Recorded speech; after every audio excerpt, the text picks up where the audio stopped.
히브리서 11장 8절에서 16절까지 말씀을 교독합니다. 믿음으로 아브라함은 부르심을 받았을 때에 순종하여 장래의 유업으로 받을 땅에 나아갈새 갈 바를 알지 못하고 나아갔으며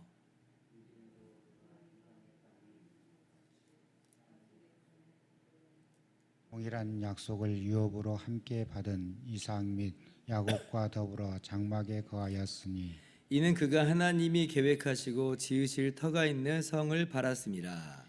믿음으로 사라 자신도 나이가 많아 단산하였으나 잉태할 수 있는 힘을 얻었으니 이는 약속하신 이를 미쁘신 줄 알았습니다. 이러므로 죽은 자와 같은 한 사람으로 말미암아 하늘의 허다한 별과 또 해변의 무수한 모래와 같이 많은 후손이 생육하였느니라. 이 사람들은 다 믿음을 따라 죽었으며 약속을 받지 못하였으되 그것들을 멀리서 보고 환영하며 또 땅에서는 외국인과 나그네임을 증언하였으니 그들이 이같이 말하는 것은 자기들이 본향 찾는 자임을 나타냄이라. 그들이 나온 바 본향을 생각하였더라면 돌아갈 기회가 있었으려니와 같이요. 그들이 이제는 더 나은 본향을 사모하니 곧 하늘에 있는 것이라. 이러므로 하나님이 그들의 하나님이라 일컬음 받으심을 부끄러워하지 아니하시고 그들을 위하여 한 성을 예비하셨느니라. 아멘. 할렐루야. 하나님의 크신 은혜와 평강이 오늘도 변함없이 여러분 가운데 가득 넘치기를 주님의 이름으로 축원합니다. 우리가 히브리서 10장까지 진정한 대제사장이신 예수님의 자신을 제물 삼으신 그 진정한 제사를 통해 우리가 죄사함을 받았다. 그렇게 우리가 의롭다 하심을 받아 하나님 앞에 담대히 나아갈 수 있게 되었다. 이 말씀을 드렸어요. 그래서 우리가 예수 그리스도와 하나 된 성령의 내주하심과 역사로 말미암아 우리가 새 피조물이 되었다. 그랬죠. 새 언약이 맺어진 겁니다. 새 언약이 성취된 거예요. 그래서 우리는 어떤 사람들이에요? 예수님을 부인하고 유대교로 돌아가는 사람들이 아닌 겁니다. 아무리 유대교에서 박해를 하고 또 회유를 한다고 해서 돌아가는 사람들이 아니라라고 하는 거예요. 오히려 예수님께서 율법에 그 예고하신 바 실체이심을 우리는 분명히 알고 있는 바로 그 믿음으로 사는 사람들이다라고 그랬어요.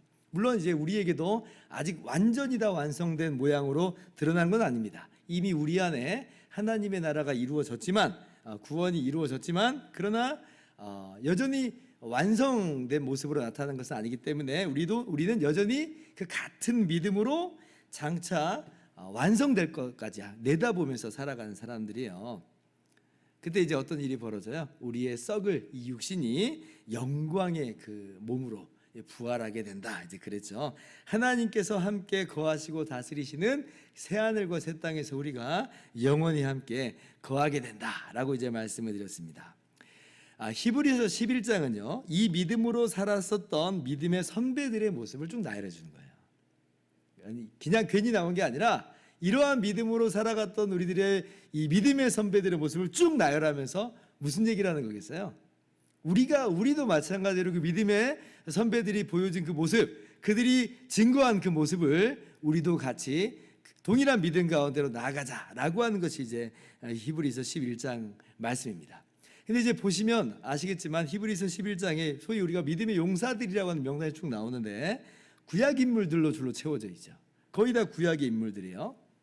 그러니까 이게 무슨 얘기냐면 우리 구약 백성의 믿음하고 신약 백성의 믿음이 뭐라는 거예요? 다른 믿음이 아니라고 하는 겁니다. 지금 각각 믿는 믿음이 아니에요. 다른 어떤 대상을 또 다른 종류의 믿음을 갖고 있는 게 아니라 구약 백성의 믿음과 신약 백성의 믿음은 본질적으로는 같은 믿음이에요. 같은 걸 믿고 있는 거예요. 그러니까 즉 구약 백성들도 똑같이 예수 그리스도를 믿는 믿음을 가지고 있는 거예요. 그러니까 그 믿음으로 약속의 성취를 소망하면서 살아간다는 거죠. 이 사람들도. 근데 차이가 있는데 어떤 차이가 있어요? 그들은 이제 실체이신 예수님을 직접 받은 건 아니고 그 예수님의 그림자를 내다보면서 이제 받은 거죠. 그러니까 직접 그 약속하신 메시아 되신 우리의 중보자 되신 예수님을 받은 건 아니에요. 그래서 그런 차이는 있습니다만은 그러나 구약 백성의 믿음과 신약 백성 우리들의 믿음은 동일한 믿음이기 때문에 그래서 구약 백성의 믿음이 우리에게 모범이 될 수 있어요. 자, 오늘 말씀은 이제 그러한 믿음의 선배들 중에서 누구를 언급하고 있냐면 아브라함과 사라의 이야기를 통해서 이 믿음을 가지고 이제 우리가 마땅히 살아가야 된다라고 하는 것을 우리에게 도전하고 있는 거죠. 자, 그러면 그 믿음이 어떠한 믿음의 모습이었는가 구체적으로 우리가 살펴보도록 합니다. 첫째로 우리 믿음의 사람들은 어떤 믿음이냐면 하나님의 부르심에 믿음으로 순종하는 삶을 살아가는 사람들이다라고 하는 거예요. 하나님의 부르심에 믿음으로 따라 나오는 거예요. 믿음으로 따라 나와요. 8절 말씀. 아브라함이 하나님의 부르심을 듣고 믿고 순종하여 갈대아 우르에서 떠나 가나안 땅으로 이제 온 이야기를 지금 하고 있죠. 제가 읽을게요. 믿음으로 아브라함은 부르심을 받았을 때에 순종하여 장래의 유업으로 받을 땅에 나아갈새 갈 바를 알지 못하고 나아갔으며. 너무 유명한 말씀이죠. 하나님께서 창세기 12장 1절에 아브라함에게 나타나셔서 말씀하시잖아요. 너는 고향과 친척과 아버지의 집을 떠나 내가 너에게 보여줄 땅으로 가라. 내가 거기서 이제 복을 주겠다라고 하는 거예요. 자손의 복을 주고 땅의 복을 주겠다 이렇게 말씀하십니다. 그래서 아브라함이 그 하나님의 말씀을 그냥 받잖아요. 믿음이에요. 그래서 알지 못하는 땅으로 가는 거예요. 가나안 땅으로 이제 가는 거죠.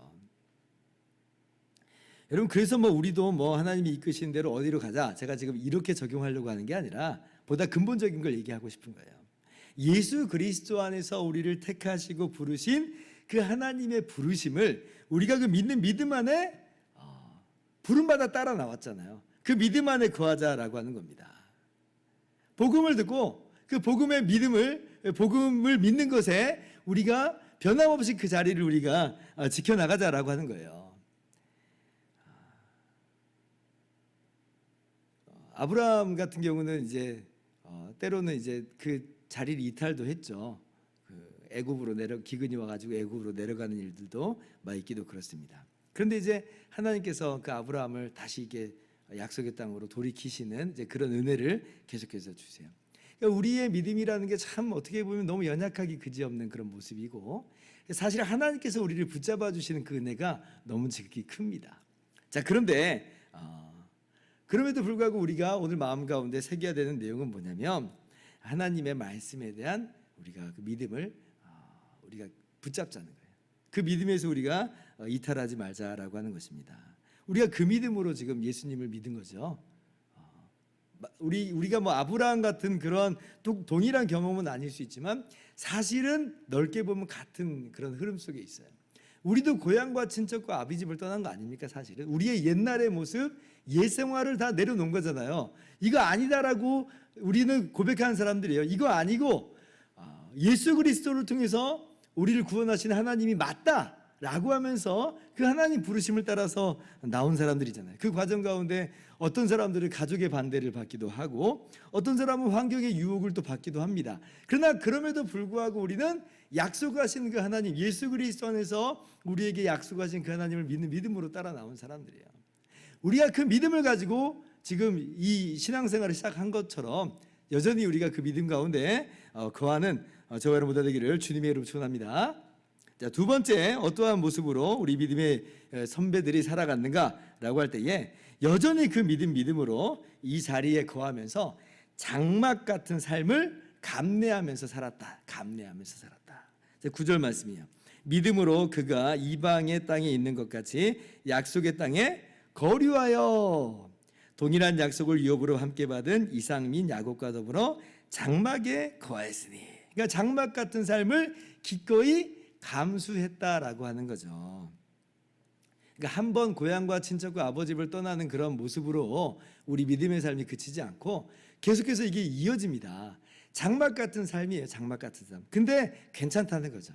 괜찮다는 거예요. 다른 사람들을 보면 아주 그냥 휘황찬란하게 살아간 사람들이 더러 있을 수 있습니다. 예수님 안 믿는 사람들인데 이 땅에서 뭔가 부귀 영화와 인기와 성공을 누리고 살아가는 사람들이 있을 수 있어요. 그런 사람들 앞에서 우리의 마음이 다소간 흔들릴 수도 있습니다만은 그러나 흔들리지 않는다는 거죠. 흔들리지 않는다.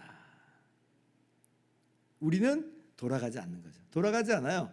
우리는 옛날의 삶으로 돌아가지 않아요. 맘만 먹으면 돌아갈 수 있죠. 아브라함도 또 이삭도 야곱도 맘만 먹으면 어쩌면 돌아가자, 갈대아 우르로 돌아가자 그럴 수 있어요. 갈대아 우르는 그들이 살아왔던 그런 동네고 친척들이 여전히 터전 잡고 있는 곳입니다.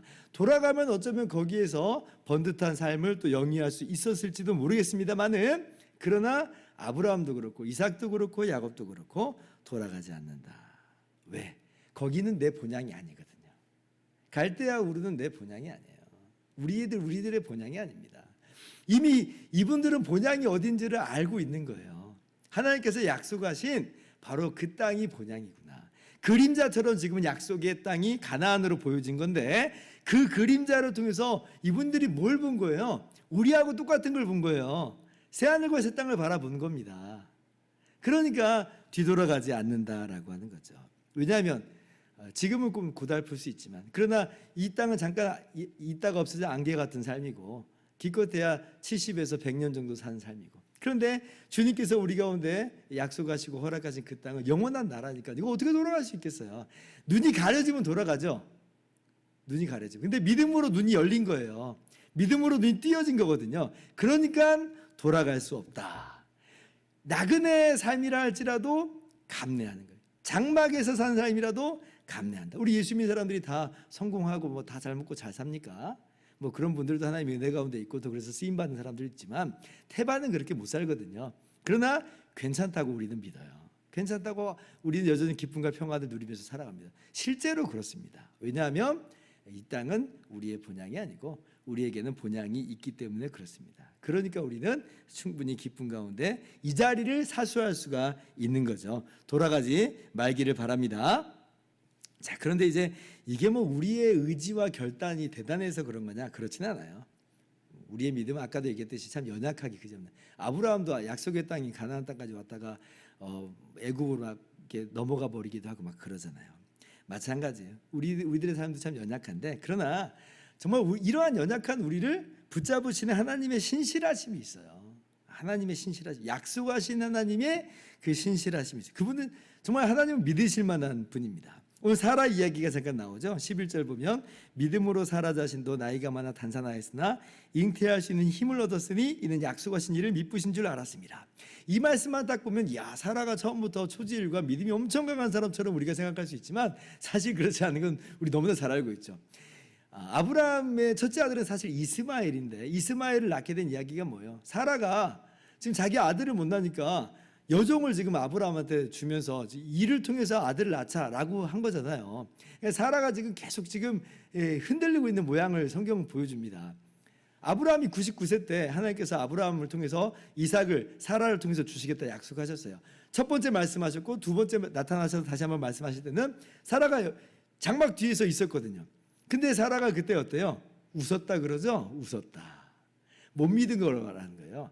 나는 지금 우리 주인이 아브라함이 지금 99이고 나는 지금 89이고 지금 뭐 다 생리도 끊어지고 여자로서 구실을 못하는데 무슨 아들이 있을 수 있겠느냐 하하하 하고 웃은 거예요. 못 믿은 거거든요. 그런데 그때 하나님께서 사라에게 말씀하시죠. 왜 사라가 못 믿느냐는 거예요. 사라가 내가 그런 적 없습니다 그랬더니 너 웃었다라고 말씀하시잖아요. 너가 웃었다. 그러니까 사라가 그때 깜짝 어떻게 보면 놀랐을 거예요. 그러니까 하나님의 그 말씀 통해서 어쩌면 자신의 믿음 없음을 깨닫고 그러나 그 약속을 이루어 나가시는 하나님의 신실함을 그때서 깨닫는 거예요. 그러니까 그런 믿음으로 나아갔을 때 정말로 사라가 그 다음 이듬해 이삭을 낳게 되는 그런 은혜를 누리게 되었습니다. 우리의 믿음, 우리의 의지, 우리의 구원이라고 하는 게 마치 우리 편에 걸려 있는 거라면 달려 있는 거라면 우리에게도 좀 소망이 없어 보일 수 있겠습니다. 우리 그렇게 믿음이 강하지 않아요. 그러나 약속하신 우리 하나님, 미쁘신 하나님인 줄 우리는 알고 있거든요. 끝까지 예수 그리스도 안에서 우리를 포기하지 않는 하나님이시기 때문에 우리 연약한 믿음이 정말 주님의 은혜 가운데서 세워져 나가는 거예요. 그래서 마침내 우리도 이 연약한 믿음이지만 우리의 믿음을 붙잡으시는 미쁘신 하나님으로 말미암아 주님의 약속 때문에 우리도 새 하늘과 새 땅 가운데 그 영광 가운데 들어가게 됨을 여러분 믿으시기를 바랍니다. 자, 이제 말씀 마칩니다. 자, 믿음의 선배들, 이 그림자 안에서 살았다고 그랬어요. 아직 약속의 실체를 받지 않는 그 그림자 안에서도 이러한 믿음의 삶을 살았습니다. 자, 그러면 하물며 우리는 어때요? 독생자 예수 그리스도를 주시는 하나님의 사랑을 우리가 받았습니다. 약속의 실체이신 예수님을 받았어요. 주님의 십자가와 부활을 우리는 말씀 통해서 알고 그로 말미암아 성령으로 구원받은 사람들입니다. 약속된 걸 이미 받은 사람들이라는 거예요. 그러면 믿음의 선배들은 그림자만 가지고도 이렇게 살았는데 하물며 이 약속을 이미 받았고 누리고 있는 우리들은 더욱더 그렇게 살아가야 되는 게 마땅하지 않느냐? 충분히 우리가 그렇게 생각할 수 있죠. 오늘 히브리서가 우리에게 이야기하는 바가 바로 그거예요. 하물며 우리는 더욱더 그렇게 살아갈 수 있는 사람들이다라고 하는 거예요. 장차 우리 가운데 아직 남겨져 있는 약속이 있다고 그랬어요. 이미 구원받았지만 아직 완성되지 않는 부활의 날이라고 하는 약속이 있습니다. 그 약속이 이루어지는 그날까지 어떻게 살아가야 될까라고 할 때 부르심 따라 나온 이 자리를 우리가 지키면서 뒤돌아서지 않는 삶, 장막 가운데 여전히 거할 수 있는 그 삶, 그러한 모습으로 우리를 끌고 나가시는 주님의 그 미쁘심을 따라서 오늘도 은혜 가운데 나아가는 저와 여러분 다 되기를 주님의 이름으로 축원합니다. 기도하겠습니다.